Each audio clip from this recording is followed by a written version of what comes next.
राज्यसभा सांसद और वकील कपिल सिब्बल ने इलेक्टोरल बॉन्ड को भारत के इतिहास में सबसे बड़ा घोटाला बताया है।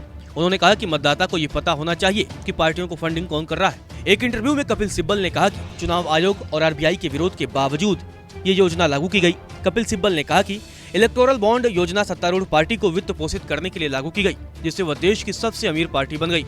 इलेक्टोरल बॉन्ड नाम ही गलत नाम है, क्योंकि इसका चुनाव से कोई लेना देना नहीं है। कपिल सिब्बल ने दावा किया कि इस योजना के पीछे वास्तविक मंशा पार्टी को मिलने वाली फंडिंग है। कपिल सिब्बल ने कहा कि यदि आप इलेक्टोरल बॉन्ड के माध्यम से नहीं बल्कि 20,000 रुपए से अधिक का दान देते हैं तो जनता को जानने का अधिकार है, लेकिन यदि आप इलेक्टोरल बॉन्ड के माध्यम से कुछ दान करते हैं जो 1,000 रुपए, 10,000 रुपए से लेकर 1 करोड़ रुपए तक हो सकता है, तो आप इसे इलेक्टोरल बॉन्ड के माध्यम से कर सकते हैं और जनता को पता नहीं चलेगा। लेकिन अगर आप इसे इलेक्टोरल बॉन्ड के माध्यम से नहीं करते हैं तो जनता को जानने का अधिकार है, क्योंकि 20,000 रुपए से ऊपर की कोई भी चीज घोषित करनी होगी। तो इसका तर्क क्या है?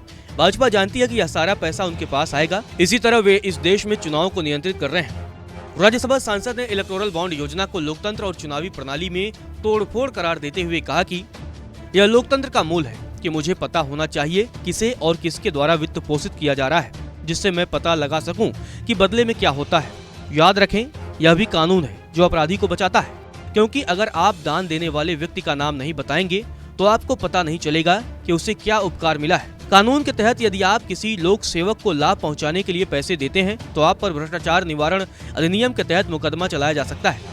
इसलिए एक तरह से यह कानून अपराधियों को बचाता है, क्योंकि इसका खुलासा कभी नहीं किया जाएगा। कपिल सिब्बल ने आरोप लगाया कि इस योजना के जरिए बीजेपी अमीर पार्टी बन रही है। उन्होंने कहा कि चुनाव आयोग ने लिखित रूप में इसका विरोध किया, लेकिन जब बात अदालत में आई तो उसने कभी कुछ नहीं कहा। आरबीआई ने विरोध किया और फिर भी यह योजना आगे बढ़ी, क्योंकि यह तत्कालीन वित्त मंत्री द्वारा भाजपा को समृद्ध करने के लिए बनाई गई आदर्श रणनीति और वह इसमें सफल हुए। अब अगर आपके खजाने में इतना पैसा आएगा तो कोई भी पार्टी कैसे मुकाबला करेगी? वास्तव में यह लोकतंत्र का विध्वंस है। संविधान का अनुच्छेद 324 स्वतंत्र और निष्पक्ष चुनाव की बात करता है। इस प्रकार के धन से चुनाव न तो स्वतंत्र हो सकता है और न ही निष्पक्ष हो सकता है। तो यह हमारी चुनावी प्रणाली का पूर्ण विध्वंस है। इलेक्टोरल बॉन्ड को महाघोटाला बताते हुए कपिल सिब्बल ने कहा कि हर बड़ा कॉर्पोरेट घराना सभी राजनीतिक दलों को फंड देता है। राज्य में वे उन्हें अधिक फंड देंगे, लेकिन केंद्र में वे भाजपा को फंड देंगे तो वे किसे शिकायत करेंगे? गुमनामी की यह पूरी अवधारणा इस साधारण कारण से फर्जी है कि फंड देने वाला व्यक्ति पार्टी को बताएगा कि मैंने फंड दिया है या बदले में बदला है। कोई व्यक्ति गुमनाम रहकर दान क्यों करेगा? क्योंकि अगर उन्होंने 1 करोड़ या 5 करोड़ या 10 करोड़ का फंड दिया है तो यह कहने की जरूरत नहीं है कि फंड का पूरा उद्देश्य एहसान लेना है। मैं आपको बता दूं कि यहाँ वास्तव में गंभीर साठगांठ शामिल है। कॉर्पोरेट क्षेत्र पार्टी को दान देता है, कॉर्पोरेट क्षेत्र मीडिया को नियंत्रित करता है।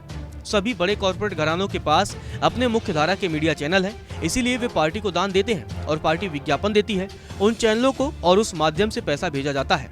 फिर वह चैनल भाजपा की विचारधारा का प्रचार करता है, जो कि एक बहुत ही गंभीर साठगांठ है और इस देश के लोगों को इसके बारे में पता भी नहीं चलता है।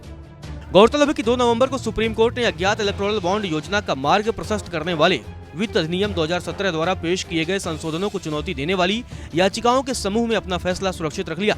अब इसी बीच कपिल सिब्बल का ये बयान सामने आया है। नमस्कार, मैं हूं मानक गुप्ता। अगर आपको हमारा ये वीडियो पसंद आया हो तो इसे लाइक और शेयर जरूर करें और हाँ, हमें सब्सक्राइब और फॉलो करना ना भूलें, ताकि आप देश और दुनिया की कोई खबर मिस ना करें। तो जुड़े रहिए हमारे साथ और देखते रहिए न्यूज़ 24।